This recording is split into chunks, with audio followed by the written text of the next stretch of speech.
Hay momentos en la vida que quedan grabados en el alma como cicatrices que nunca terminan de cerrar por completo. Las palabras que salen de la boca de aquel que amaste y criaste con tanto sacrificio tienen el poder de destruir algo que ni siquiera sabías que podía romperse. Y eso fue exactamente lo que pasó ese domingo por la tarde, cuando mi hijo me insultó delante de su suegra. Como si yo no fuera nada, como si todos esos años que le dediqué no valieran absolutamente nada. Tenía 58 años cuando sucedió. 58 años de una vida dedicada a ser padre, a hacer lo imposible para garantizar que mi hijo tuviera todo lo que yo nunca tuve. Lo crié solo después de que su madre nos abandonara cuando él apenas tenía 5 añitos. Trabajé en 2 chambas durante años, en la construcción por las mañanas y como velador de noche, nomás para asegurarme de que pudiera estudiar en una buena escuela, tener ropa decente, tener una vida mejor que la mía. Me acuerdo de esas noches cuando llegaba a la casa con la espalda destrozada, las manos callosas, tan cansado que apenas me sostenía en pie. Pero aún así, le preparaba su cena, lo ayudaba con la tarea, le preguntaba cómo le había ido en la escuela. Era toda mi vida, mi razón de ser, el motivo por el que me levantaba todos los días y enfrentaba esa rutina agotadora, sin quejarme jamás. Lo vi crecer, convertirse en un hombre. Logré con mucho esfuerzo pagarle estudios en una universidad privada de administración. Contraté créditos, hice horas extras, vendí el reloj viejo que mi padre me había dejado. No me importaba. Todo valía la pena si era por su futuro. Se graduó en administración de empresas, consiguió un buen trabajo, conoció a una muchacha de buena familia y se casó. Pensé que finalmente había cumplido mi papel, que estaba establecido, feliz, construyendo su propia vida. Pero las cosas empezaron a cambiar después de la boda. Su esposa venía de una familia acomodada de Polanco. Ya sabes, ese tipo de gente que siempre lo ha tenido todo, que nunca ha tenido que preocuparse por pagar las cuentas a fin de mes, que nunca supo lo que es elegir entre comprar comida o medicinas. Y su madre, mi comadre doña Beatriz, era particularmente complicada. Siempre me miraba por encima del hombro con esa sonrisita falsa, haciendo comentarios sutiles sobre mi ropa sencilla, mi departamentito en Naucalpan, mi forma de hablar con mi acento norteño de Monterrey. Al principio, mi hijo todavía me defendía. Cuando su suegra hacía un comentario malicioso, él cambiaba de tema, me daba una palmada en el hombro, decía que yo era el mejor padre del mundo. Pero con el tiempo, noté que estaba cambiando, las visitas se volvieron más escasas, las llamadas más cortas. Cuando iba a visitarlos a su departamento en Polanco, sentía que estorbaba, que era un intruso en ese mundo de lujo donde él vivía ahora. Ese domingo fatídico, me habían invitado a comer en su casa. Pensé que sería una oportunidad para pasar tiempo con mi hijo, tal vez reconectarme un poco. Llegué con un pastel de 3 leches que había preparado desde la madrugada, usando una receta antigua de mi abuela regiomontana. Puse todo mi corazón en ese pastel, cada ingrediente elegido con cuidado, aunque me costó un poco más de lo que podía permitirme. Su suegra estaba ahí, obviamente, sentada en la sala como si fuera la dueña del mundo con su vestido de diseñador y sus joyas llamativas. Apenas me miró cuando entré, solo un asentimiento despreocupado. Mi hijo estaba en el sofá, pegado a su celular, y le tomó varios segundos antes de notar que había llegado. La comida estuvo tensa desde el principio. Intentaba hacer conversación, preguntaba sobre su trabajo, sobre sus planes, pero las respuestas eran cortas, casi irritadas. Su suegra monopolizaba la conversación hablando de sus viajes a Cancún, de los restaurantes exclusivos que frecuentaban en la Condesa, de las remodelaciones que estaban haciendo en su casa de descanso en Valle de Bravo. Yo solo escuchaba, sintiéndome cada vez más pequeño en esa mesa. Entonces, en un intento de contribuir a la plática, cometí el error de mencionar que estaba pensando en abrir un pequeño taller de reparación de bicicletas. Siempre me ha gustado arreglar cosas y pensé que tal vez podría convertir eso en un negocio chiquito, ganar algo de dinero extra para mi retiro. Apenas había terminado de hablar cuando su suegra soltó una risa. No era una risa amable, era una risa de burla, fría, cruel. ¡Ay, qué tierno! dijo con ese tono de voz que fingía dulzura, pero era puro veneno. A su edad, todavía soñando con ser empresario. Sabe, don, algunas personas nacen para servir, no para mandar. No tiene nada de malo eso. Sentí mi cara arder. Mi corazón se aceleró, miré a mi hijo esperando que dijera algo, que me defendiera, que le demostrara a esta mujer que no podía hablarme así.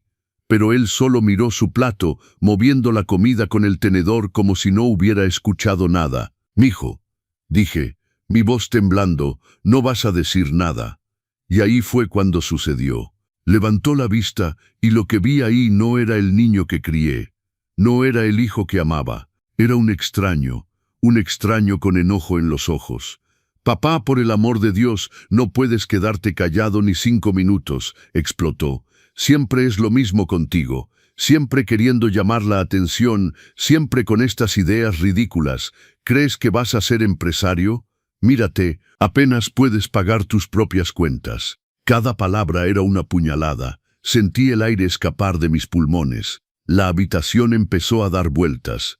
«Eres una vergüenza», continuó, y su voz estaba cargada de un desprecio que nunca había escuchado antes. «Vienes aquí con tus pasteles caseros patéticos, con tu ropa vieja, a avergonzarnos delante de la familia de mi esposa. No entiendes que no perteneces a este mundo. Nunca vas a pertenecer». El silencio que siguió fue ensordecedor. Su suegra tenía una sonrisa satisfecha. Su esposa miraba la mesa, incómoda pero sin valor para intervenir. Y mi hijo me miraba como si fuera un problema que quería eliminar. Me levanté de la mesa sin decir una palabra. Mis piernas temblaban, pero me forcé a caminar. Tomé mi chamarra, dejé el pastel en la cocina y salí de esa casa. No lloré mientras estaba ahí. No les iba a dar esa satisfacción, pero en cuanto me subí al metro, las lágrimas empezaron a correr y no pararon hasta que llegué a mi casa. Si quieres saber qué pasó después, deja tu like y suscríbete al canal Los Consejos del Abuelo, porque esta historia apenas comienza y lo que viene te va a dejar con la boca abierta. Y cuéntame en los comentarios desde dónde estás viendo este video. La noche que siguió a ese domingo fue la más larga y dolorosa de mi vida. Llegué a mi casa cuando el sol ya se estaba poniendo, tiñendo el cielo de esos tonos anaranjados y rosas que normalmente me parecían tan bonitos, pero que ese día me parecieron solo una burla cruel a mi dolor. ¿Cómo podía el mundo seguir siendo tan hermoso cuando mi corazón estaba hecho pedazos? Entré a mi departamentito, ese espacio que siempre había sido mi refugio, mi puerto seguro, y de repente me pareció absurdamente vacío. Las paredes que había pintado con tanto cuidado, los muebles sencillos que había comprado a lo largo de los años, las fotos de él regadas por todos lados, todo lo que antes me daba consuelo, ahora me ahogaba con recuerdos dolorosos. Había fotos de él por todos lados, de bebé en mis brazos, sonriendo con sus ojitos llenos de inocencia. De niño en su primer día de escuela, orgulloso con su mochila nueva que había comprado después de hacer horas extras durante un mes entero. De adolescente en la graduación de la preparatoria, guapo en el traje que había comprado de segunda mano en el tianguis, porque no podía pagar uno nuevo. De adulto el día de su graduación de la universidad, abrazándome, susurrándome al oído, «Lo logramos, papá, lo logramos». Miré cada una de esas fotos y me pregunté dónde me había equivocado. ¿En qué momento ese niño dulce y cariñoso se había transformado en el hombre cruel que me insultó hoy? ¿Qué hice mal en su crianza? ¿Lo consentí demasiado? ¿Lo protegí demasiado? Al darle todo, olvidé enseñarle lo más importante, la gratitud, el respeto, la empatía. Me senté en el sofá, todavía con la ropa de la comida, y dejé que las lágrimas finalmente corrieran libremente. Lloré como no había llorado en años, tal vez décadas. Lloré por la humillación que sentí, lloré por la falta de respeto, pero sobre todo lloré por la pérdida, porque en ese momento me di cuenta de que había perdido a mi hijo, no por muerte, lo cual tal vez hubiera sido más fácil de aceptar, sino por la avaricia, por la vergüenza, por valores que nunca le enseñé. La noche cayó completamente y me quedé sentado en la oscuridad. No tuve fuerzas para levantarme y prender la luz. No tuve ganas de comer, de bañarme, de hacer nada. Solo me quedé ahí, repasando cada momento de esa tarde terrible en mi cabeza, cada palabra cruel, cada mirada de desprecio, esa sonrisa satisfecha de su suegra. «Eres una vergüenza». Las palabras resonaban en mi mente como un disco rayado, repitiéndose sin fin. Yo que había sacrificado todo por él, era una vergüenza. Yo que renuncié a mis sueños para hacer realidad los suyos, era una vergüenza. Yo que lo amé incondicionalmente, era indeseable. Cerca de medianoche mi teléfono sonó. Era él. Mi primer instinto fue contestar como siempre lo hacía, siempre disponible, siempre listo para él. Pero mi mano se detuvo en el aire temblando. Miré su nombre en la pantalla, iluminando mi cara en la oscuridad, y algo en mí cambió. Dejé que sonara hasta que cayó al buzón de voz. Segundos después, llegó un mensaje. «Papá, necesito que vengas mañana temprano a preparar ese mole poblano que me gusta. Voy a recibir a unos compañeros del trabajo a cenar y quiero impresionarlos. Estate aquí a las 7 de la mañana». Leí ese mensaje 1, 2, 3 veces. Ninguna disculpa, ningún reconocimiento de lo que había pasado. Solo otra orden, otra petición, como si yo fuera un empleado a su disposición, como si esas palabras horribles que había dicho hace unas horas nunca se hubieran pronunciado. Y fue en ese momento, sentado en la oscuridad de mi departamento, mirando ese mensaje frío e insensible, que algo se rompió en mí. No era mi corazón, ese ya estaba hecho pedazos, era algo diferente, era la cuerda que me ataba al papel de padre sumiso, siempre disponible, siempre perdonando, siempre sacrificándose. No respondí el mensaje. En su lugar me levanté, prendí la luz y fui a la cocina. Puse agua a hervir y preparé un té de tila, esa receta que mi madre hacía cuando yo estaba angustiado. Me senté en la mesa de la cocina, esa misma mesa donde había preparado miles de comidas para él a lo largo de los años, y comencé a pensar. Pensé en todas las veces que había renunciado a hacer algo por mí para hacer por él. Pensé en las oportunidades que rechacé, en los sueños que dejé de lado, en las relaciones que no cultivé porque toda mi energía estaba enfocada en él. Pensé en cómo me borré completamente, transformando toda mi identidad en ser padre, como si yo no fuera una persona completa con deseos, necesidades y dignidad propia. Y entonces pensé en algo que mi abuelo decía cuando yo era niño. Aquel que no te valora cuando estás presente debe sentir tu ausencia para aprender. En ese entonces no entendía completamente lo que quería decir. Pero esa noche, sentado en mi cocina a las 3 de la mañana, bebiendo té de tila con lágrimas secas en la cara, finalmente lo comprendí. Mi hijo necesitaba una lección, no una lección de enojo o venganza cruel, sino una lección sobre consecuencias, sobre respeto, sobre el valor de lo que solo te das cuenta cuando lo pierdes. Y yo, que había sido su maestro en tantas cosas a lo largo de su vida, debía enseñarle esta también. Abrí el cajón del mueble y saqué mi cuaderno de recetas. Ese viejo cuaderno manchado, donde había anotado todas las recetas que a él le encantaban, todas cuidadosamente probadas y perfeccionadas a lo largo de los años para complacer su paladar. Pasé las páginas viendo anotaciones en los márgenes. Le encantó esta versión. Hacer con menos sal es su favorita. Cada receta ahí era un testimonio de mi amor. Horas y horas de trabajo, ensayo y error, dedicación absoluta.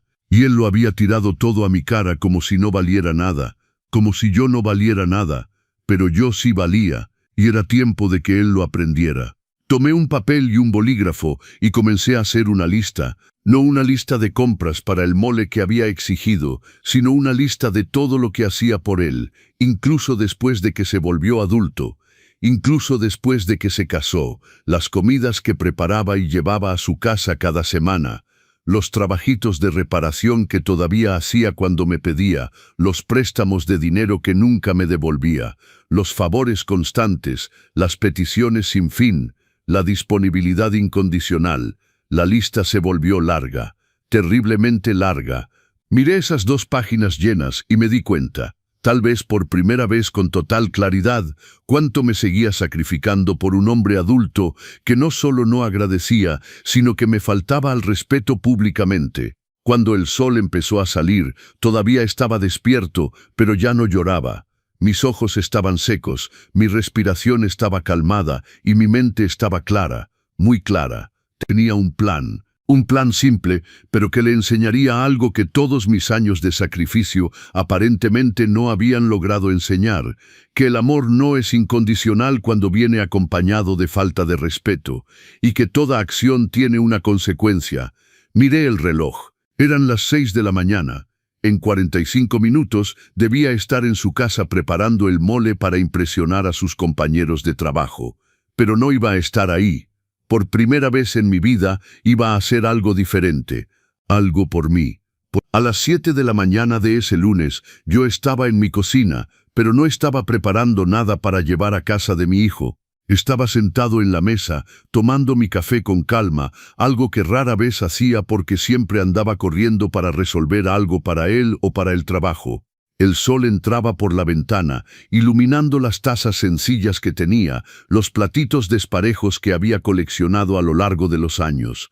Y por primera vez en mucho tiempo, miré todo eso y sentí algo que se parecía a la paz. Mi teléfono empezó a sonar. Era él, obviamente. Dejé que sonara hasta que cayó al buzón. Volvió a sonar. De nuevo lo ignoré. Luego vinieron los mensajes, uno tras otro, cada uno más irritado que el anterior. «Papá, ¿dónde estás? Se te olvidó que debías estar aquí a las 7. Te estoy llamando y no contestas. Esto es muy irresponsable. Tengo gente que viene a cenar. Me estás haciendo quedar como un tonto». Leí cada mensaje con una calma extraña. Esa persona desesperada y ansiosa de anoche había sido reemplazada por alguien diferente.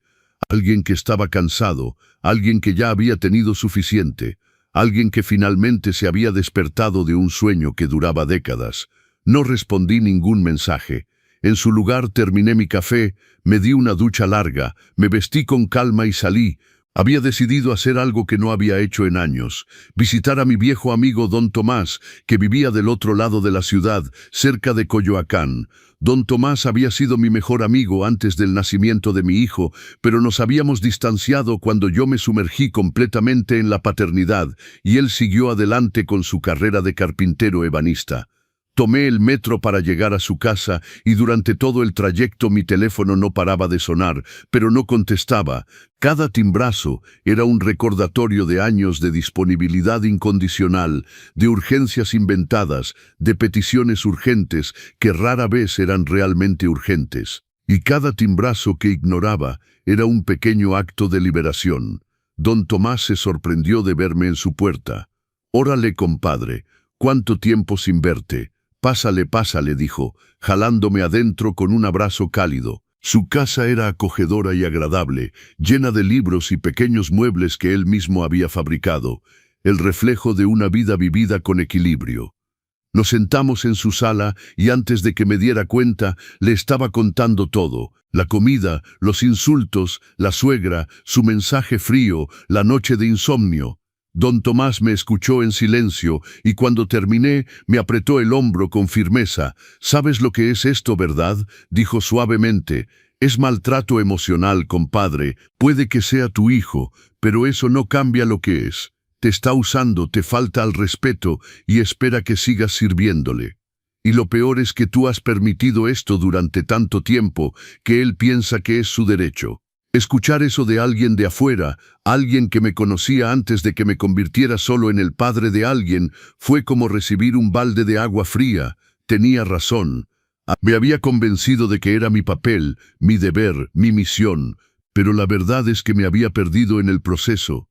«¿Qué vas a hacer?», preguntó don Tomás. «Todavía no sé exactamente, pero sé que no voy a volver a ser ese hombre que deja todo cuando él truena los dedos.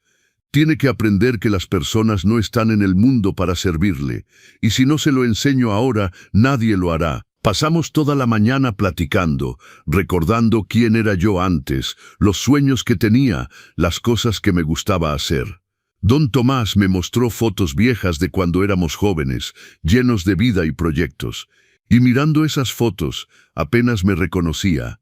¿Dónde había quedado ese hombre de la foto que reía tanto, que tenía un brillo en los ojos, que creía en las posibilidades? Hacia el mediodía, mi teléfono sonó otra vez, pero esta vez no era mi hijo. Contesté, curioso de qué tendría que decir. «Suegro, Su voz estaba tensa. Necesita venir. Roberto está muy enojado. Canceló la cena con sus compañeros porque no tiene nada que servir. Está furioso. Dice que usted lo dejó plantado. Por favor, ¿puede venir? Había un tono de súplica en su voz, pero también algo más. Miedo. Tenía miedo de su reacción, y eso me dijo mucho sobre el tipo de hombre en que se había convertido mi hijo, no solo conmigo, sino probablemente con ella también. Mijita, dije con calma, no voy a ir. Y necesita entender algo. Lo que pasó ayer en su casa fue inaceptable.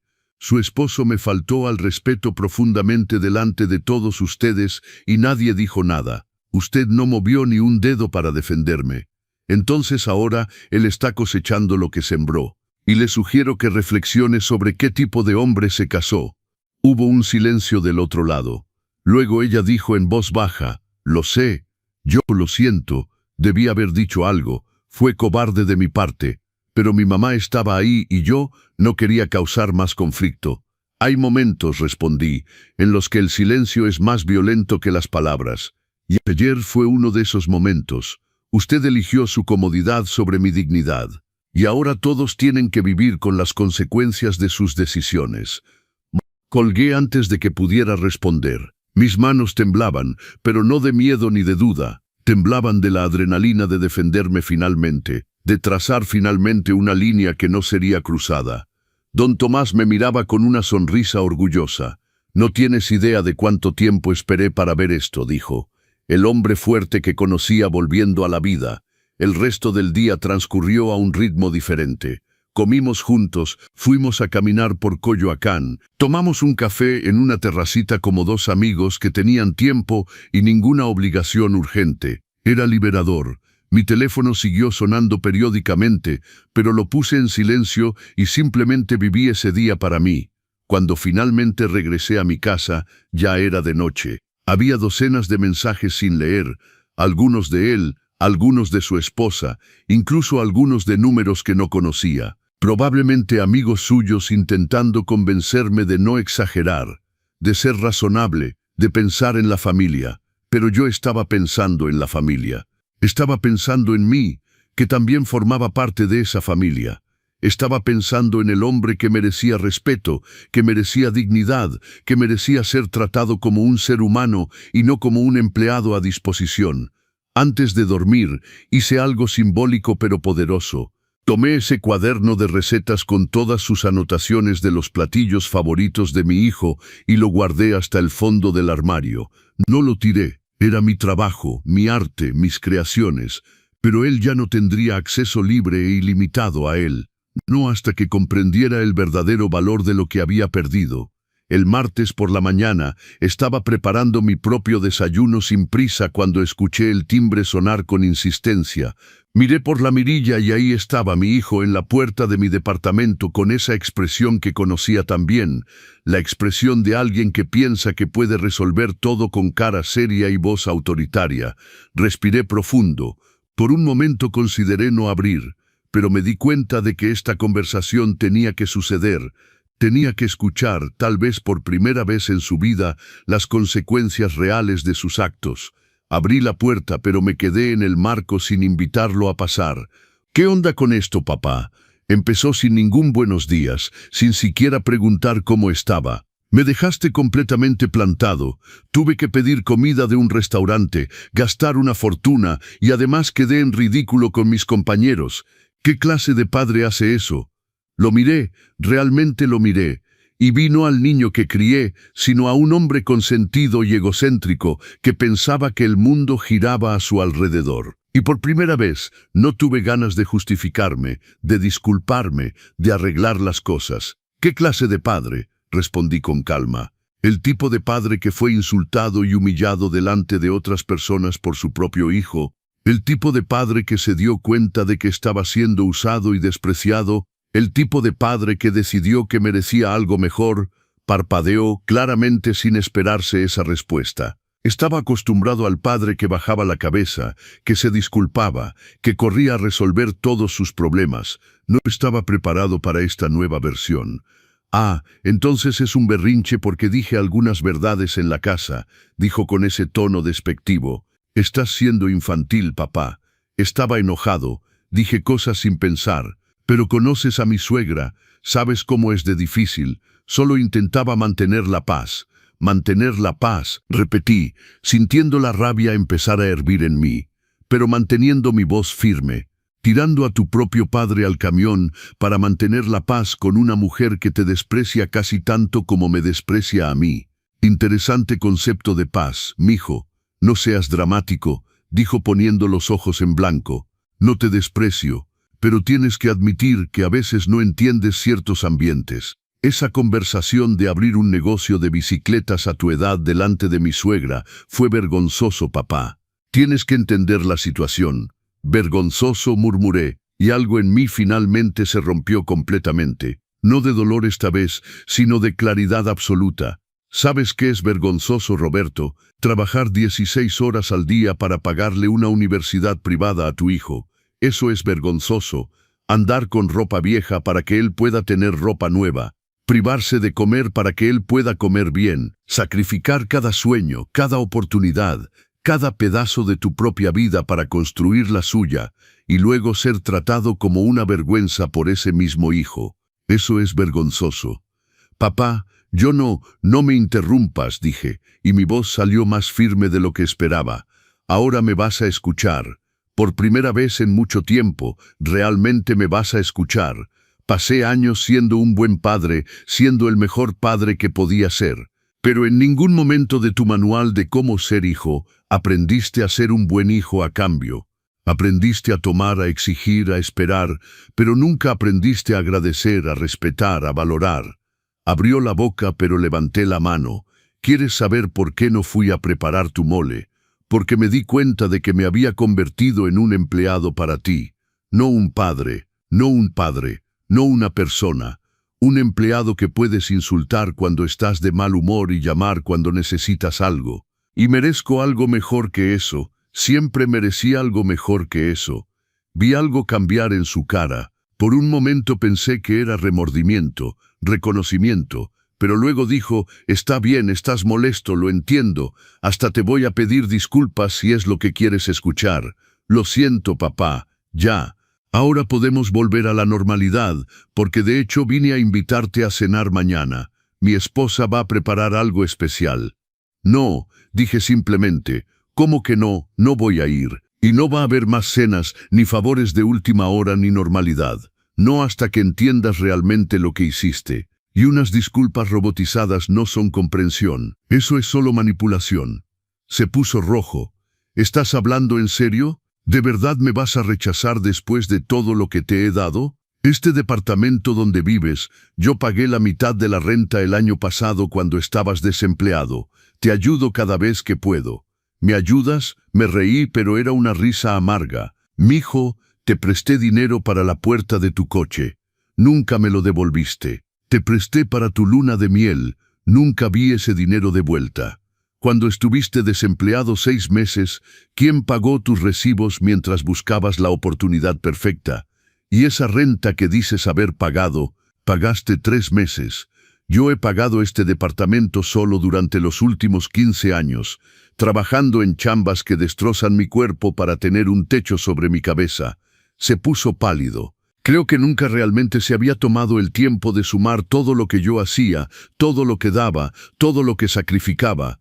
Pero eres mi papá, dijo, y su voz ahora tenía un tono casi infantil, como si eso lo explicara y justificara todo. Es tu trabajo cuidarme. Y fue esa frase, esa única frase, la que me hizo darme cuenta de que había fallado en una cosa crucial en su crianza.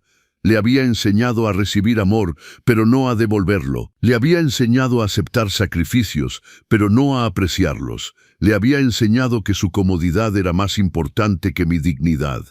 Era mi trabajo cuidarte cuando eras niño, corregí.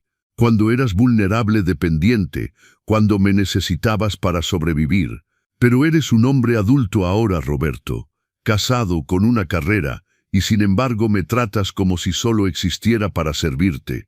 Eso no es una relación padre-hijo, eso es explotación. Estás siendo ridículo. Me voy antes de que digas más tonterías, dijo dándose la vuelta. Muy bien, respondí.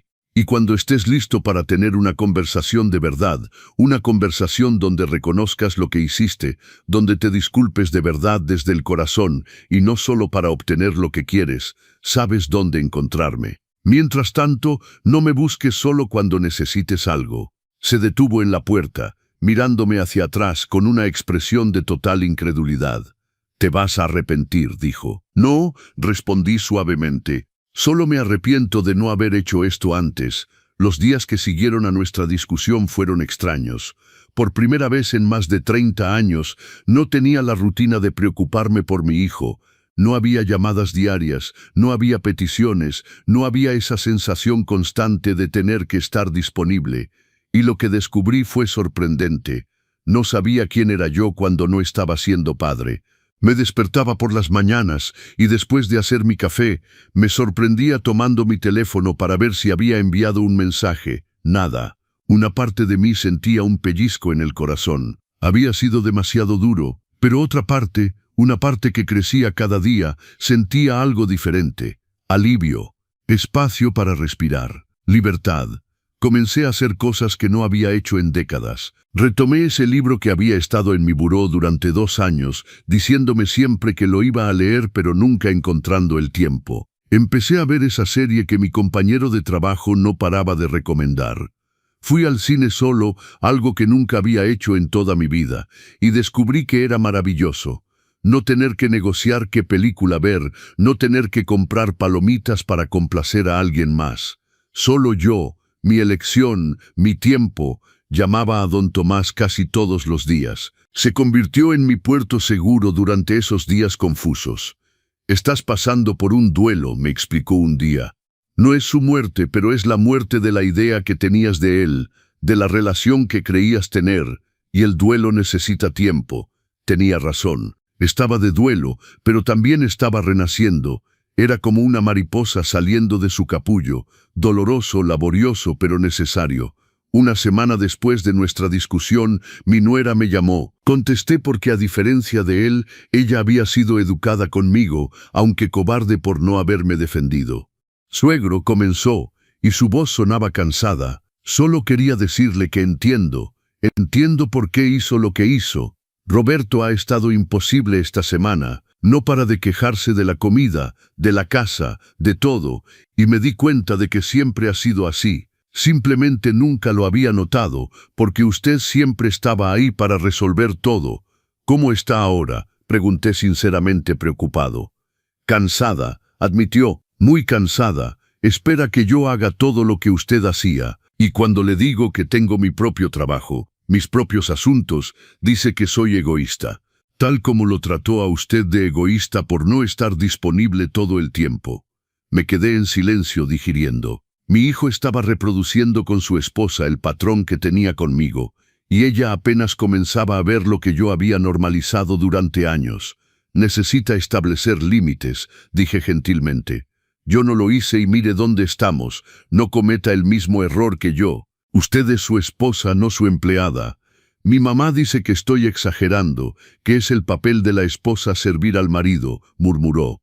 «Su mamá», dije eligiendo mis palabras con cuidado, «viene de una generación donde las mujeres no tenían muchas opciones, pero usted sí las tiene. Úselas». Platicamos un rato más, y cuando colgué, me sentí triste por ella. Triste porque estaba descubriendo temprano en la vida quién era él realmente, pero también lleno de esperanza de que tuviera tiempo para hacer elecciones diferentes a las mías. La segunda semana, algo inesperado sucedió. Recibí una llamada del hermano de la mamá de mi hijo, mi excuñado. No nos hablábamos desde hacía años, desde que su hermana nos abandonó. «Me enteré de lo que pasó», dijo sin rodeos. «Quiero decirte que hiciste lo correcto. Mi papá era exactamente igual con mi mamá. Esperaba que ella lo hiciera todo. La trataba como una sirvienta. ¿Y sabes qué pasó? Ella murió, agotada, vaciada, sin haber vivido ni un solo día para ella, y él ni siquiera fue al entierro porque tenía cosas más importantes que hacer. No dejes que Roberto se convierta en eso». Esa conversación me marcó profundamente. Veía un patrón generacional, una repetición de comportamiento que pasaba de padre a hijo. Y yo, al tolerar todo, había sido cómplice de esa perpetuación. Fue en esa época que empecé terapia. Don Tomás me había recomendado un psicólogo que trabajaba temas familiares y relaciones tóxicas. La primera sesión fue difícil. Lloré prácticamente todo el tiempo, derramando 3 décadas de sacrificio, dolor, amor no correspondido y esperanza rota. ¿Alguna vez se ha preguntado, me dijo el terapeuta suavemente en la tercera sesión, por qué colocó su valor por debajo del de él? ¿Qué lo hizo creer que su amor era condicional a su sacrificio? No supe responder en ese momento, pero esa pregunta siguió resonando en mi cabeza durante días. Y comencé a darme cuenta de que tenía que ver con mi propia madre, que me había criado sola en condiciones difíciles. Tenía que ver con la necesidad de probar que era digno de ser amado. Tenía que ver con el miedo al abandono. Y mi hijo, sin darse cuenta, o tal vez dándose cuenta, había explotado exactamente ese miedo toda su vida. 2 semanas después de nuestra discusión, reapareció, pero esta vez fue diferente. No tocó la puerta con enojo, tocó el timbre y esperó. Cuando abrí, se veía cansado, y por primera vez vi algo en su cara que se parecía a la humildad. «Papá», comenzó, «no vine a pedir nada, solo quería platicar de verdad esta vez. ¿Me das unos minutos?» Lo miré durante un largo momento. Una parte de mí quería creer que este era el cambio que esperaba, pero otra parte, la parte que estaba aprendiendo a protegerse, era cautelosa. 20 minutos, dije. Tienes 20 minutos. Nos sentamos en la mesa de la cocina, la misma mesa donde había tomado miles de comidas cuando era niño, la misma mesa donde le ayudaba con la tarea, donde teníamos conversaciones sobre su futuro, sus sueños, pero ahora sentados ahí con un café frío entre nosotros, éramos prácticamente extraños. Se quedó en silencio un momento, moviendo nerviosamente su taza. No dije nada. No le iba a facilitar las cosas esta vez. Si quería hablar, que hablara, pero no iba a llenar los silencios incómodos como siempre lo hacía. Hablé con Sofía, finalmente dijo, hablando de su esposa. Ella me dijo cosas sobre la forma en que te trato, sobre la forma en que la trato a ella, y yo no quería creerlo al principio. Pensaba que estaban exagerando las dos, ¿sabes? Pero luego empecé a poner atención a mí mismo, y me di cuenta, se detuvo, tragando saliva. Vi sus ojos ponerse rojos. Me di cuenta de que soy exactamente como mi mamá. Sus palabras cayeron entre nosotros como una bomba. Su madre, que nos había abandonado sin voltear atrás, que nunca pagó pensión, que se construyó una nueva vida como si nunca hubiéramos existido. Su madre, en la que tanto me había esforzado que él no se convirtiera. Cuando dijiste que te estaba usando, que eras un empleado para mí, me enojé porque en el fondo sabía que era verdad. Y es mucho más fácil estar enojado que admitir que estás equivocado, que te convertiste exactamente en lo que juraste nunca ser. Lágrimas empezaron a correr por su cara. Mi instinto paternal gritaba que lo abrazara, que lo consolara, que dijera que todo estaba bien, pero me contuve, porque nada estaba bien, y él tenía que sentir el peso completo de sus propios actos. Me acuerdo, continuó con la voz quebrada, cuando era chiquito y tú llorabas en el baño porque mamá había llamado para cancelar su visita otra vez. Me prometí en ese momento que nunca haría sentir a alguien lo que tú sentías, y ahora veo que he pasado mi vida entera haciendo exactamente eso, haciéndote sentir pequeño, usado, desechable. ¿Por qué? Mi propia voz temblando. ¿Por qué, Roberto? ¿Qué hice tan mal para que me trataras así? No hiciste nada mal, dijo con vehemencia, mirándome finalmente a los ojos. Fuiste perfecto. Siempre estuviste ahí, siempre disponible, siempre dándolo todo, y yo simplemente empecé a pensar que era mi derecho, que así funcionaban las cosas. Y tu suegra, me humillaste delante de ella, la dejaste rebajarme sin decir una palabra. Cerró los ojos, una expresión de vergüenza sincera en el rostro. La familia de Sofía tiene dinero, y yo siempre me he sentido inferior, siempre sentí como que no era lo suficientemente bueno para su mundo. Y cuando su mamá empezó esa conversación, cuando empezó a rebajarte, vi una oportunidad de ponerme en un pedestal, de mostrar que era diferente a ti, que pertenecía a ese mundo. Y te sacrifiqué por eso. Sacrifiqué a la única persona que siempre creyó en mí, que siempre luchó por mí, solo para sentirme superior por 5 minutos. El silencio que siguió fue pesado. Escuché el reloj de pared marcar los segundos. Escuché los coches pasar en la calle. Escuché mi propia respiración. Y me di cuenta de que esta era la conversación más honesta que habíamos tenido en años, tal vez décadas. «Estoy en terapia ahora», dijo. «Empecé esta semana porque me di cuenta de que si no cambio, voy a perder todo lo que importa. Ya te perdí a ti, o al menos perdí tu confianza, y estoy a punto de perder a Sofía también. Me dio un ultimátum, o cambio o se va. Y lo peor es que ni siquiera puedo culparla. Me he vuelto una persona insoportable». Miré a mi hijo, realmente lo miré, y vi más allá del hombre que me había lastimado. Vi al niño asustado que todavía habitaba en él, el niño que había sido abandonado por su madre, que creció sin figura materna, que tal vez nunca aprendió realmente cómo un hombre debe tratar a las personas que ama.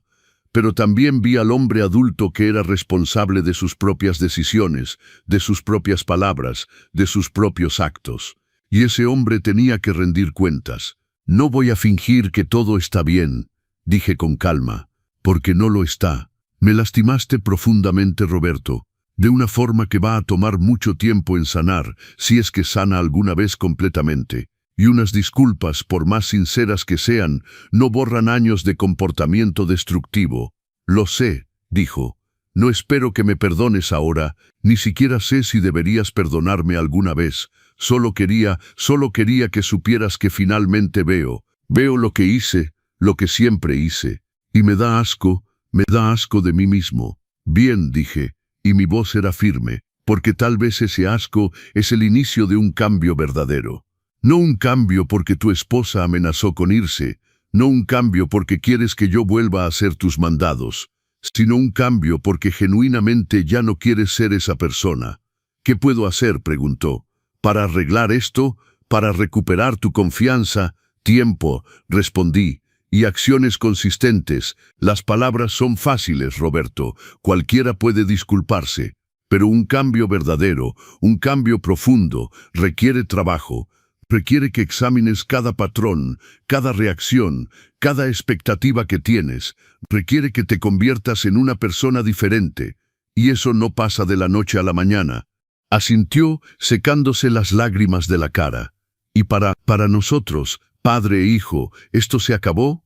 Mi corazón se apretó porque a pesar de todo, todavía era mi hijo, todavía era el bebé que sostuve por primera vez con tanto amor que pensé que mi corazón iba a explotar. Todavía era el niño que corría hacia mí cuando se caía y se raspaba la rodilla. Todavía era el adolescente que me abrazó cuando descubrí que tenía problemas de salud y murmuró que no sabía qué haría sin mí. Pero también era el hombre que me había llamado vergüenza, que me había usado y desechado, que había elegido su propia comodidad sobre mi dignidad. «No está acabado», dije finalmente, «pero está severamente dañado, y va a requerir esfuerzo de ambos lados para reconstruir, sobre todo del tuyo». Los meses que siguieron fueron un proceso doloroso de reconstrucción. No fue rápido, no fue fácil, y hubo momentos en los que pensé que sería imposible. Pero por primera vez había una honestidad real entre nosotros, aunque esa honestidad doliera. Roberto continuó la terapia, y esta vez no eran solo palabras vacías. Percibí el cambio cuando empezó a hacer preguntas sobre mi vida. No porque necesitara algo, sino porque genuinamente quería saber: «¿Cómo estuvo tu día? ¿Qué estás haciendo ahorita? ¿Cómo te sientes?». Preguntas simples que nunca había hecho antes o que solo hacía por formalidad. Establecí límites claros. Nada de llegar sin avisar, nada de peticiones de último minuto esperando que dejara todo, nada de asumir que estaría automáticamente disponible, y cada vez que empezaba a caer en los viejos patrones, se lo señalaba. Al principio se ponía a la defensiva, pero con el tiempo empezó a reconocer y corregir. La reconciliación no significó volver a lo que había antes, porque lo que había antes era tóxico. Significó crear una dinámica completamente nueva. Pedía con varios días de anticipación si podía ir a cenar con ellos. Proponía cocinar para mí. Vino a mi casa un día solo para ayudarme a reparar una fuga de agua. No porque se lo hubiera pedido, sino porque le importaba. Y lo más importante, me pedía consejos, pero también compartía cosas de su vida. Ya no era solo yo existiendo para resolver sus problemas. Era un verdadero intercambio, una relación real entre dos adultos que se respetaban mutuamente. Sofía también cambió. Empezó a establecer límites con su propia madre, quien estuvo varios meses sin hablarle, pero que finalmente regresó más humilde, más cuidadosa con sus palabras. Mi comadre doña Beatriz nunca se volvió mi amiga, y tampoco lo quería, pero aprendió a respetarme, o al menos a fingir lo suficientemente bien para que las reuniones familiares no fueran campos de batalla. El punto de inflexión más significativo ocurrió unos 4 meses después de nuestra conversación inicial. Era un domingo por la mañana y mi teléfono sonó. Era él. «Papá», dijo, y su voz sonaba extraña, nerviosa. «¿Podrías venir a comer aquí hoy? Pero antes hay algo que necesito hacer y me gustaría que estuvieras presente». Cuando llegué a su casa, me sorprendí de ver que no era solo él y su esposa. Su suegra estaba ahí. Esa misma mujer que me había humillado meses atrás, que se había reído en mi cara, que me había llamado alguien que nació para servir. Mi primer instinto fue dar media vuelta e irme, pero Roberto vino a mi encuentro en la puerta. «Por favor», dijo bajito, «confía en mí solo esta vez». Entré con cautela. La suegra estaba sentada en la sala, y por primera vez desde que la conocía, no tenía ese aire de superioridad. Se veía incómoda, casi avergonzada. Roberto fue directo al grano. «Papá», dijo mirándome. Luego se volteó hacia su suegra. «La mandé llamar hoy porque necesito decir algo que debí haber dicho hace mucho tiempo. Ese día en la comida, cuando humilló a mi padre, cuando lo rebajó, se burló de sus sueños, yo debí haberla puesto en su lugar. Debí haberle pedido que saliera de mi casa y que no regresara hasta que aprendiera a respetar al hombre que me crió». La suegra se puso roja, pero él continuó: «Pero no lo hice. Me uní a usted. Insulté a mi padre. Lo humillé. Lo traté como basura para complacerla. Y eso es algo que voy a cargar el resto de mi vida. Pero aquí, ahora, delante de él y de su hija, le digo, eso no va a volver a pasar nunca. Si quiere ser parte de mi vida, va a tratar a mi padre con el respeto que merece. Si no, no será bienvenida en mi casa». El silencio que siguió fue absoluto. La suegra miró a su hija, probablemente esperando apoyo, pero Sofía solo asintió, confirmando la posición de su esposo. «Yo», comenzó la suegra, y por primera vez escuché incertidumbre en su voz.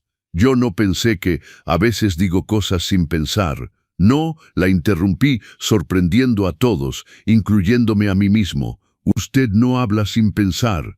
Dice exactamente lo que piensa, lo que siente, lo que cree. Cree que es superior a mí porque tiene dinero, porque nació en un ambiente diferente. Y tal vez lo sea en algunos aspectos.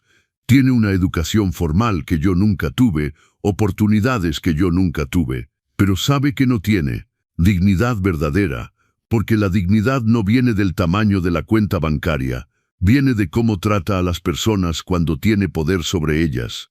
Se puso pálida. Aparentemente nadie le hablaba así.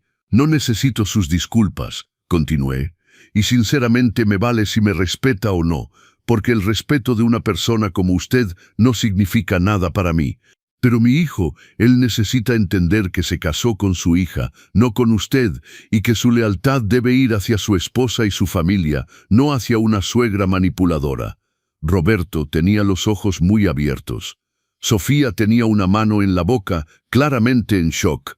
Y la suegra parecía que la había atropellado un camión. «Creo que es mejor que se vaya», dijo Roberto a su suegra, su voz firme. «Y cuando esté lista para disculparse sinceramente con mi padre y reflexionar sobre el tipo de persona que ha sido, puede regresar. Hasta entonces, no es bienvenida aquí». La mujer se levantó, tomó su bolsa de marca y salió sin decir una palabra. Cuando la puerta se cerró detrás de ella, sentí algo que no había sentido en mucho tiempo: validación. Finalmente, después de tanto tiempo de ser tratado como menos que nada, alguien había tomado mi lado. Mi hijo había tomado mi lado. 6 meses después de ese domingo memorable, estaba en mi pequeña cocina, pero ya no me parecía tan pequeña. Se sentía cálida, se sentía mía. Había empezado ese curso de reparación y restauración de bicicletas del que la suegra se había burlado. No para probar nada a nadie, sino porque realmente me gustaba, y descubrí que era bueno en ello. Mis bicicletas restauradas empezaron a tener éxito con los vecinos y compañeros. Hice algunas ventas, nada muy grande, pero suficiente para sentirme productivo, creativo, vivo. No era cuestión de dinero, era tener algo que era mío, una identidad más allá de ser el padre de alguien. Mi relación con Roberto no volvió a ser lo que era antes, y eso era bueno porque lo que había antes era disfuncional. Ahora era algo diferente, más equilibrado, más sano. Venía a verme, pero preguntaba antes. Me invitaba a cenar, pero aceptaba cuando decía que no porque tenía otros planes. Ofrecía ayuda, pero no porque esperara algo a cambio. Y lo más importante, me pedía consejos, pero también compartía cosas de su vida. Ya no era solo yo existiendo para resolver sus problemas. Era un intercambio verdadero, una relación real entre dos adultos que se respetaban mutuamente. Un día estaba sentado en el parque de Chapultepec con don Tomás, tomando ese café que se había vuelto nuestra tradición semanal, cuando me preguntó: ¿te arrepientes de algo? De haber dicho que no ese día, de haber establecido límites. Reflexioné cuidadosamente antes de responder. Me arrepiento de no haberlo hecho antes, admití. Me arrepiento de haber permitido que ese patrón se instalara durante tanto tiempo, pero arrepentirme de haberme defendido finalmente, nunca. Es lo más liberador que he hecho en mi vida. ¿Y si no hubiera cambiado?, preguntó don Tomás. ¿Y si se hubieran distanciado definitivamente? Entonces habría perdido a un hijo que no me respetaba, respondí. Pero habría recuperado a mí mismo. Y al final, somos las únicas personas con las que tenemos que vivir hasta el final. Elegí vivir conmigo mismo con dignidad. La verdad es que ese desayuno que nunca preparé, ese mole que nunca hice, ese día en que finalmente dije que no fue venganza, fue justicia, justicia personal, justicia merecida. Fue establecer que yo era una persona, no una herramienta, que tenía valor, no solo función, y la lección que todos aprendimos, yo, mi hijo, mi nuera, hasta la suegra, es que el amor sin respeto es maltrato, que el sacrificio sin reconocimiento es explotación, que ser padre no significa anularse, que ser hijo no significa tener derecho a maltratar a quien te crió. Aprendí que nunca es tarde para establecer límites, que nunca es tarde para defenderte, que nunca es tarde para exigir el respeto que siempre mereciste, pero que fuiste demasiado bueno para exigir. Y aprendí lo más importante de todo, que a veces la forma más grande de amor que podemos mostrarnos a nosotros mismos y a los demás es decir que no. Es permitir que las personas sientan las consecuencias de sus actos. Es enseñar, aunque duela, aunque sea difícil, que todos somos seres humanos merecedores de dignidad. Hoy, cuando Roberto viene a visitarme y ve esas bicicletas que restauro para vender, no se burla, me ayuda. Publica en sus redes sociales, recomienda a sus amigos, está orgulloso, y cada vez que se sube a una de mis bicicletas restauradas y dice: «Esta quedó preciosa, papá», no veo solo a un hijo piropeando a su padre. Veo a un hombre que finalmente aprendió a valorar lo que siempre tuvo pero que casi pierde. La mesa del desayuno nunca volvió a tener el mismo significado. Ya no es un lugar donde yo sirvo y él recibe. Es un lugar donde nos sentamos juntos como iguales, compartiendo no solo comida sino respeto, amor verdadero y la conciencia de que las relaciones sanas exigen esfuerzo de ambos lados. Y cuando pienso en ese hombre de 58 años que salió de esa comida humillado, con el corazón roto, jurando que nunca más sería tratado así, siento orgullo. No el orgullo de haber sido el padre perfecto, porque eso no existe, sino el orgullo de haber sido lo suficientemente valiente para cambiar, para exigir más, para defenderme. Porque al final, la victoria más grande no fue dejarlo sin comida por un día, fue enseñarle que la persona que más necesitaba en su vida, que siempre había estado ahí para él, también era una persona con límites, con dignidad, con valor propio, y que si quería mi amor, mi tiempo, mi energía, tendría que merecerlos. No con palabras vacías, sino con acciones consistentes, respeto sincero y reconocimiento verdadero. Esta es la historia de cómo me convertí en mi propio héroe. de cómo un simple rechazo a preparar un desayuno se transformó en la decisión más importante de mi vida, y de cómo a veces la fuerza más grande no es continuar sacrificándose, sino finalmente detenerse y decir, merezco algo mejor, y actuar en consecuencia. Han pasado casi 2 años desde ese domingo que cambió todo. 2 años desde que me levanté de esa mesa humillado y decidí que merecía algo mejor. Y cuando miro hacia atrás, apenas reconozco al hombre que era antes. Ese hombre vivía en una cárcel que él mismo construyó, ladrillo por ladrillo, sacrificio por sacrificio. Pensaba que el amor se medía en cuánto podías aguantar, en cuánto podías dar sin recibir nada a cambio. Creía que ser padre significaba desaparecer como persona, convertirse en un satélite que solo existe para orbitar alrededor de su hijo. Pero estaba equivocado. El amor verdadero, el amor sano, no te pide que te anules, te invita a crecer, no te exige que te sacrifiques hasta desaparecer, te permite florecer manteniendo tu dignidad intacta. Y ser padre, verdadero padre, no es criar a un hijo que te necesite para siempre, es criar a un hijo que pueda volar solo, pero que elija quedarse cerca porque te valora, te respeta, te ama genuinamente. Mi taller de bicicletas creció más de lo que imaginé. Lo que empezó como un pasatiempo para llenar el vacío se convirtió en algo hermoso. Ahora tengo clientes regulares de todo Naucalpan y hasta de colonias más alejadas. Algunos vienen porque les gusta mi trabajo, otros porque escucharon la historia detrás del taller, el viejo que finalmente se atrevió a soñar a los 60 años. Don Tomás me ayudó a conseguir un espacito rentado cerca del mercado. No es gran cosa, apenas unos metros cuadrados con herramientas colgadas en las paredes y bicicletas en diferentes etapas de restauración. Pero cuando entro ahí cada mañana, siento algo que no había sentido en décadas, propósito que viene de mí mismo, no de servir a alguien más. Roberto viene a ayudarme los sábados a veces. Se pone overol, se ensucia las manos y trabajamos lado a lado en silencio o platicando de cosas simples, el clima, las noticias, el fútbol.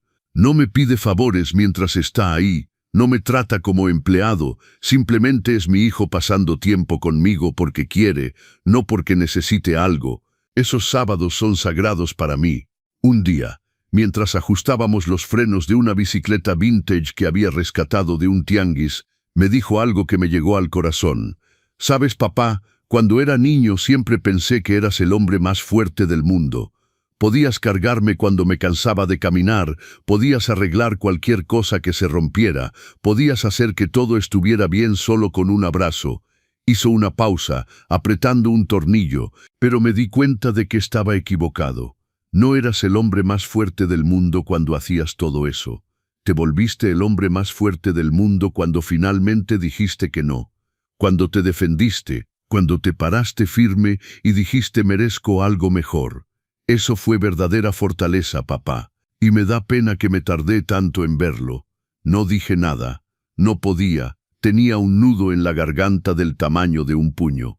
Solo asentí y seguí trabajando. Pero mis ojos estaban húmedos. La relación con Sofía también mejoró.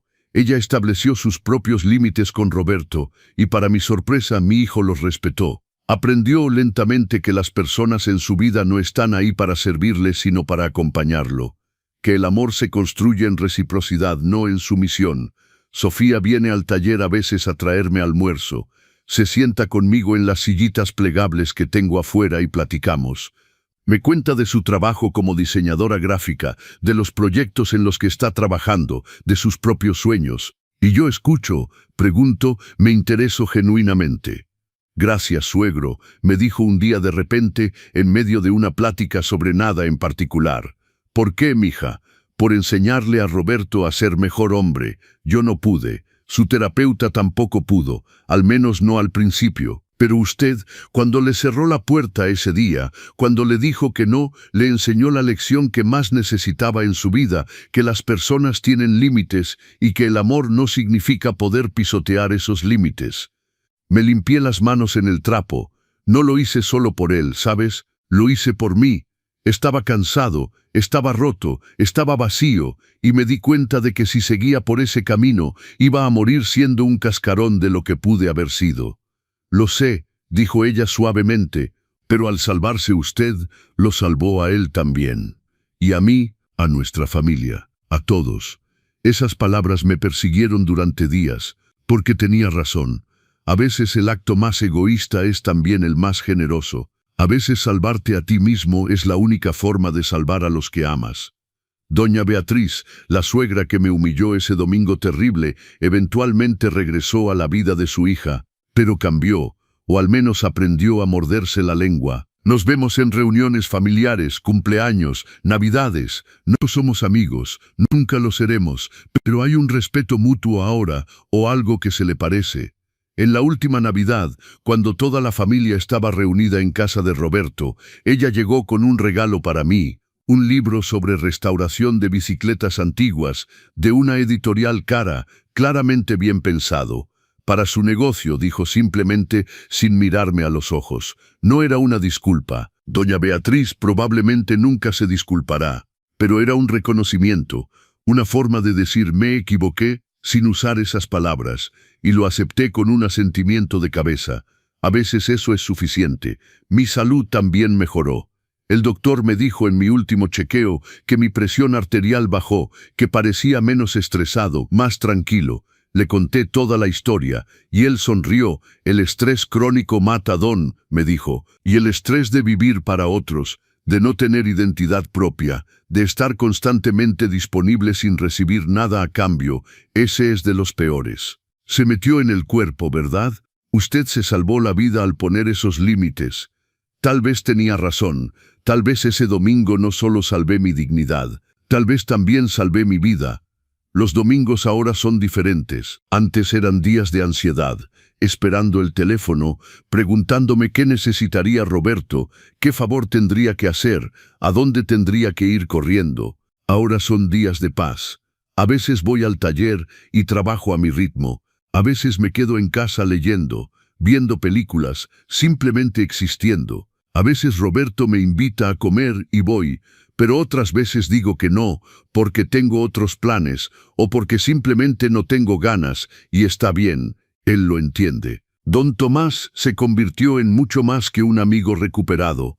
Es mi hermano, mi confidente, el testigo de mi transformación. Él estaba ahí cuando estaba roto, y está aquí ahora que estoy completo otra vez. Me recuerda constantemente quién era antes de perderme en la paternidad, y me ayuda a seguir siendo esa persona ahora.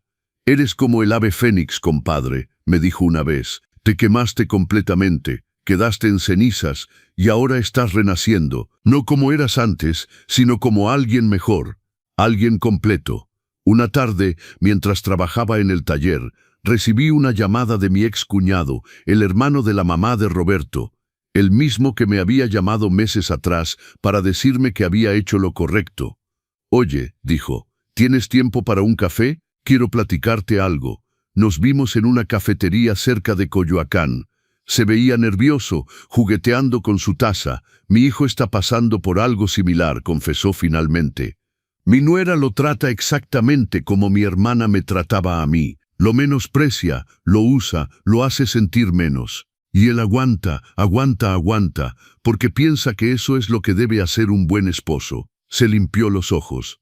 Le conté tu historia, le dije lo que hiciste, y quiero que hables con él si puedes, que le cuentes de primera mano cómo fue, qué sentiste, cómo encontraste el valor para decir ya basta. Y así empecé a darme cuenta de que mi historia no era solo mía, era la historia de miles de hombres de mi generación que confundieron el amor con el sacrificio, la bondad con la sumisión, el ser buena persona con permitir el maltrato. Hablé con su hijo, con otros hombres después. Algunos de mi edad, otros más jóvenes, todos con la misma historia. Daban y daban y daban hasta quedar vacíos, y cuando finalmente ya no podían dar más, eran tratados como egoístas, como malos padres, como malos esposos, como malos hijos. Y les dije lo mismo que me dije a mí mismo ese domingo por la mañana, cuando decidí no preparar el mole. Eres una persona, no una herramienta. Tienes valor, no solo función, y mereces ser tratado con dignidad. Roberto notó el cambio en mí. No solo en cómo me relacionaba con él, sino en cómo me movía por el mundo, con más confianza, con más propósito, con más vida. Te ves diferente, papá, me dijo un día, como si hubieras rejuvenecido 10 años. Es porque finalmente estoy viviendo, respondí. No solo existiendo, no solo sirviendo, viviendo. Y era verdad. A mis 60 años estaba más vivo que nunca. Tenía mi taller, mis amigos, mis clientes, mis proyectos. Tenía una relación sana con mi hijo, basada en respeto mutuo. Tenía tiempo para mí, tenía dignidad, tenía finalmente una vida propia. Empecé a dar pequeñas pláticas en centros comunitarios, invitado por trabajadores sociales que habían escuchado mi historia. Hablaba sobre límites, sobre amor sano, sobre la diferencia entre ser generoso y ser explotado. Y cada vez que terminaba, había hombres mayores que se me acercaban con lágrimas en los ojos diciéndome, esa es mi historia, ese soy yo. Y yo les decía, nunca es tarde para recuperarte, nunca es tarde para decir ya basta. En una de esas pláticas conocí a don Fernando, un hombre de 70 años que había pasado toda su vida sirviendo a sus hijos adultos. Sus ojos se iluminaron cuando hablé de establecer límites, de reclamar tu vida. Pero ya tengo 70, me dijo después, ¿no es muy tarde para mí? Don Fernando, le dije tomándole el hombro, ¿cuántos años espera vivir todavía? ¿10, 15, 20 si Dios quiere? ¿Va a pasar esos años siendo infeliz, siendo usado, siendo invisible? ¿O va a pasar esos años viviendo para usted, descubriendo quién es más allá de ser padre, disfrutando la vida que se ganó con tanto trabajo? Lo vi reflexionar, y luego algo cambió en sus ojos. Determinación. Tiene razón, dijo. Nunca es tarde. 6 meses después me lo encontré en el mercado. Se veía diferente, más erguido, sonriente. Me contó que había establecido límites con sus hijos, que había empezado a tomar clases de pintura, algo que siempre quiso hacer pero nunca tuvo tiempo. Me liberó, compadre, me dijo abrazándome. Su historia me liberó. Y me di cuenta de que ese domingo terrible, ese domingo de humillación y dolor, no fue solo el peor día de mi vida. Fue también el mejor. Fue el día que me encontré a mí mismo después de décadas de estar perdido. Hoy, mientras escribo estas líneas en mi pequeño taller, rodeado del olor a aceite de bicicleta y metal pulido, me detengo a reflexionar sobre todo lo que ha pasado. Han sido 3 años desde ese domingo. 3 años desde que mi vida cambió por completo. Tengo 61 años ahora. El pelo completamente blanco, más arrugas alrededor de los ojos, las manos más callosas que nunca por el trabajo en el taller. Pero cuando me miro al espejo, veo algo que no había visto en décadas. Veo a un hombre completo, a un hombre que existe por sí mismo, no solo en función de otros. Roberto vino ayer con una noticia que me llenó de emoción y también de un poco de miedo. Sofía está embarazada. Voy a ser abuelo. Nos sentamos en el taller, entre bicicletas a medio restaurar, y él me miró con una seriedad que reconocí. Era la mirada de un hombre que está a punto de enfrentar el desafío más grande de su vida. Papá, dijo, tengo miedo. Miedo de repetir los errores. Miedo de convertirme en lo que fui contigo, pero con mi hijo. Miedo de arruinarlo todo. Dejé las herramientas y me senté frente a él. Ese miedo, le dije, es bueno, es señal de que estás consciente, de que has aprendido. Los que deberían tener miedo son los que creen que ya lo saben todo, los que nunca se cuestionan. ¿Cómo lo hago bien, papá? ¿Cómo lo amo sin ahogarlo? ¿Cómo lo cuido sin controlarlo? ¿Cómo le doy todo sin enseñarle que puede tomarlo todo? Me tomé un momento antes de responder, porque estas eran preguntas que merecían respuestas pensadas, honestas. Mira, mijo, yo cometí errores, muchos. Te di tanto que olvidé enseñarte a dar. Te serví tanto que olvidé enseñarte a servir. Te amé tanto que olvidé enseñarte a respetar ese amor. Pero también hice cosas bien. Te enseñé a trabajar duro. Te mostré que el esfuerzo vale la pena. Te di seguridad cuando la necesitabas. Hice una pausa. Con tu hijo, ámalo con todo tu corazón, pero manteniendo tu identidad. Sé su padre, pero no dejes de ser Roberto. Dale todo lo que necesite, pero también enséñale que las cosas tienen valor, que el esfuerzo importa, que las personas no están en el mundo para servirle. Y sobre todo enséñale que el amor verdadero incluye límites, incluye respeto, incluye reciprocidad. Vi lágrimas en sus ojos. Y si algún día, continué, ese niño o niña te falta al respeto, si te trata como yo permití que me trataras durante tantos años, detente. Pon límites, no esperes décadas como yo lo hice, porque enseñarle consecuencias es también una forma de amor. Se limpió los ojos y asintió. Vendrás al hospital cuando nazca. Bromeas, sonreí, no me lo perdería por nada del mundo. Pero esta vez voy como abuelo, no como empleado. Voy a cargar a ese bebé, a amarlo, a consentirlo dentro de límites sanos. Y cuando crezcas y necesites ayuda con la crianza, estaré ahí. Pero en mis términos, con mi tiempo, respetando mi vida también. No lo querría de otra forma, papá. La semana pasada fui invitado a dar una plática en un centro para adultos mayores en Tlalpan. El lugar estaba lleno de hombres de mi edad o mayores, muchos con esa mirada que reconocí inmediatamente, la mirada de alguien que se ha perdido en el camino de servir a otros. Conté mi historia, no me guardé nada. Les hablé de la humillación, del dolor, de los años perdidos, de la decisión de decir no, de la reconstrucción, y cuando terminé, el silencio en la sala era absoluto. Luego, uno por uno, empezaron a compartir sus propias historias. Don Arturo, de 68 años, que llevaba 10 años cuidando a su hijo adulto, que no podía encontrar trabajo, pagándole todo mientras el hijo se la pasaba jugando videojuegos. Don Miguel, de 72 años, cuyos hijos adultos lo habían metido a un asilo contra su voluntad para quedarse con su casa y solo lo visitaban cuando necesitaban dinero. Don Raúl, de 65 años, que trabajaba 2 turnos para mantener a sus 3 hijos adultos casados con sus familias porque un padre siempre cuida a sus hijos.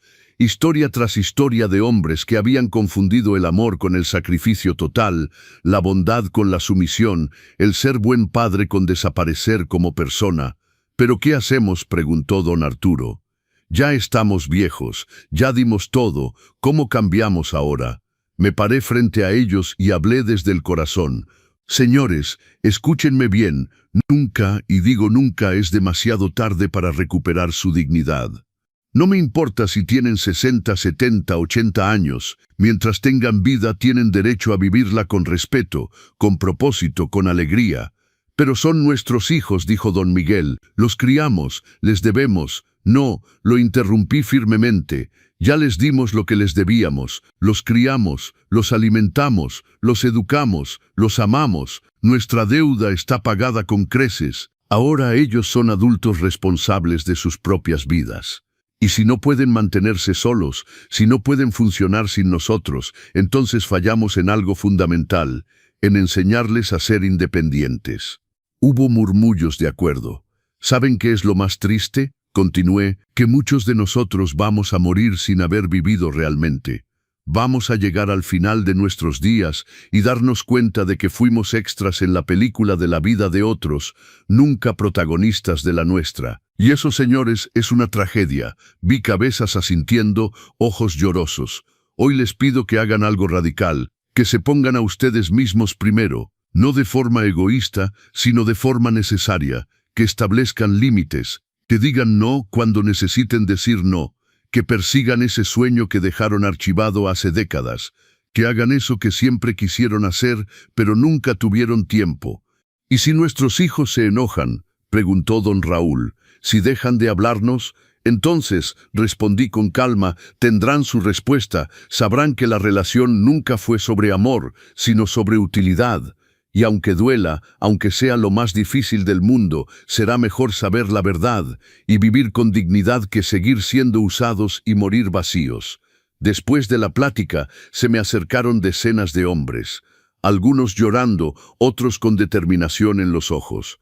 Muchos me dieron sus números, querían mantenerse en contacto, formar un grupo de apoyo, y así nació Hombres con Dignidad. Un grupo que se reúne cada 15 días en diferentes puntos de la Ciudad de México. Somos más de 50 ahora, hombres de todas las edades, pero principalmente mayores, todos aprendiendo a poner límites, a recuperar nuestras vidas, a existir más allá de ser padres, esposos, proveedores. Don Tomás es el cofundador conmigo, y cada reunión empieza con la misma frase: Soy una persona, no una herramienta. Tengo valor, no solo función. Merezco dignidad. Es nuestra afirmación, nuestro recordatorio, nuestro mantra. El bebé de Roberto y Sofía nació hace 3 meses, una niña hermosa que llamaron Emma. Cuando la cargué por primera vez en el hospital, sentí todo el amor del mundo, pero también algo diferente a lo que sentí cuando nació Roberto. Con Roberto sentí responsabilidad absoluta, pánico, la presión de ser todo para él. Con Emma sentí alegría pura, porque sé que no soy responsable de criarla, de cargar con todo el peso. Soy el abuelo. Mi trabajo es amarla, consentirla dentro de límites sanos, estar ahí cuando me necesiten, pero también mantener mi propia vida. Roberto está siendo un padre diferente del que yo fui. Lo veo y me llena de orgullo. Ama a Emma con todo su corazón, pero también mantiene tiempo para Sofía, tiempo para él mismo, tiempo para su trabajo. Está encontrando el balance que yo nunca encontré. Y cuando veo cómo carga a su hija, cómo le habla, cómo la mira, veo algo que no vi cuando él era bebé. Veo a un padre completo, no a un hombre que se está vaciando para llenar a otro. El otro día le estaba cambiando el pañal a Emma, mientras yo los visitaba. Sofía estaba tomando una siesta, agotada de la noche anterior. «¿Sabes, papá?», dijo sin dejar de mirar a su hija. «Por fin entiendo todo. Entiendo por qué hiciste lo que hiciste. Entiendo que si no te hubieras detenido ese día, si no hubieras dicho no, yo nunca hubiera aprendido. Hubiera seguido siendo ese hombre horrible el resto de mi vida. No eras horrible, mijo.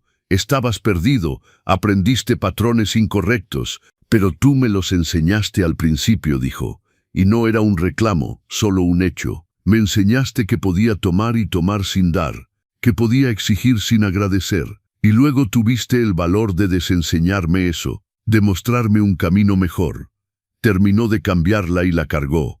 Quiero que Emma crezca sabiendo que las personas tienen límites, que el amor es recíproco, que tratar bien a los demás no es opcional sino fundamental. Y si algún día me falta al respeto como yo te falté a ti, le enseñarás, completé, con amor pero con firmeza. Le enseñarás que las acciones tienen consecuencias. Asintió besando la frente de su hija. A veces, en las noches tranquilas cuando cierro el taller y camino a casa, pienso en todo el camino recorrido. Pienso en ese hombre quebrado que salió de una comida humillado, con el corazón hecho pedazos. Y pienso en el hombre que soy ahora, completo, digno, vivo, y me doy cuenta de que ese domingo terrible fue el mejor regalo que pude haberme dado, porque me obligó a despertar. Me forzó a ver la realidad de mi situación. Me empujó a hacer lo que debía haber hecho décadas antes. Si pudiera hablar con mi yo de hace 3 años, con ese hombre que estaba a punto de ir a preparar un mole que no quería preparar para un hijo que no lo respetaba, le diría: «Hermano, lo que estás a punto de hacer va a doler. Va a doler como nada ha dolido antes. Vas a dudar de ti mismo 1000 veces. Vas a querer ceder, volver a lo cómodo, a lo conocido, pero no lo hagas, mantente firme, porque del otro lado de ese dolor está la libertad, está la dignidad, está la vida que mereces vivir». Pienso en todos los hombres que he conocido en estos 3 años, los que tuvieron el valor de establecer límites y los que todavía no lo tienen, los que se recuperaron y los que siguen perdidos, y siento una responsabilidad de seguir compartiendo este mensaje. Porque no se trata solo de mí. Se trata de una generación entera de hombres que fueron enseñados que su valor estaba en cuánto podían dar, cuánto podían aguantar, cuánto podían sacrificar. Hombres que nunca aprendieron que también merecen recibir, que también merecen ser cuidados, que también merecen vivir. Hace una semana, don Fernando, el hombre de 70 años que conocí en una de mis pláticas, me invitó a su primera exposición de pinturas. Había estado pintando por 18 meses desde que estableció límites con sus hijos. La galería era pequeña, en un centro cultural de la colonia Roma. Sus pinturas eran hermosas, paisajes de México, retratos de personas en mercados, escenas de la vida cotidiana, cada una llena de color, de vida, de pasión. «¿Qué opinas?», me preguntó nervioso. «Opino», le dije con honestidad, «que esto es lo que sucede cuando un hombre finalmente se permite vivir, cuando deja de existir solo para otros y empieza a crear para sí mismo». Tenía lágrimas en los ojos. Tengo 72 años, dijo. Pensé que era demasiado tarde para mí. Pensé que ya había vivido toda mi vida y que lo único que me quedaba era esperar la muerte. Pero tú me mostraste que nunca es tarde. Y ahora siento que estoy viviendo por primera vez. Nos abrazamos, dos viejos locos que decidieron que merecían algo mejor. Y ahora, a ti que estás leyendo esto, a ti que tal vez te ves reflejado en mi historia, quiero decirte algo importante. Nunca es tarde. No me importa cuántos años tengas. No me importa cuánto tiempo llevas siendo usado, menospreciado, tomado por garantizado. No me importa si son tus hijos, tu esposa, tus padres, tus hermanos. No me importa si piensas que ya es muy tarde para cambiar las cosas. Nunca es tarde. Mientras tengas vida, mientras respires, mientras tu corazón lata, tienes derecho a vivir con dignidad, tienes derecho a establecer límites, tienes derecho a decir no, tienes derecho a perseguir tus sueños, tienes derecho a ser más que un proveedor, más que un sirviente, más que una función. Eres una persona completa, con deseos, necesidades, sueños, valor propio, y mereces ser tratado como tal. Va a doler cuando finalmente te pares firme, sí. ¿Van a enojarse las personas que se beneficiaban de tu sumisión? Probablemente van a intentar hacerte sentir culpable, egoísta, mal padre, mal hijo, mala persona, sin duda, pero vale la pena, absolutamente, porque la alternativa es llegar al final de tus días y darte cuenta de que nunca viviste, que fuiste un fantasma en tu propia vida, que diste tanto que te quedaste vacío, y esa, amigo mío, es la verdadera tragedia. No desperdicies los años que te quedan siendo infeliz. No permitas que la culpa, el miedo o la costumbre te mantengan en una prisión de tu propia creación. Establece límites, di no, persigue tus sueños, vive tu vida, no la vida que otros esperan de ti, sino la vida que mereces vivir. Y si las personas que dicen amarte no pueden aceptar eso, entonces nunca fue amor real. Fue utilidad disfrazada de amor. Hoy, 3 años después de ese domingo que cambió mi vida, puedo decir con toda honestidad, soy feliz, no porque tenga mucho dinero, no porque mi vida sea perfecta, no porque todo se resolvió mágicamente, sino porque finalmente me pertenezco a mí mismo, porque tengo dignidad, porque vivo, no solo existo. Y eso, hermano, no tiene precio. Esta es mi historia, esta es mi verdad, este es mi mensaje para ti. Nunca es demasiado tarde para recuperar tu vida. Nunca es demasiado tarde para exigir respeto. Nunca es demasiado tarde para ser feliz. Nunca es demasiado tarde para decir, merezco algo mejor, y actuar en consecuencia.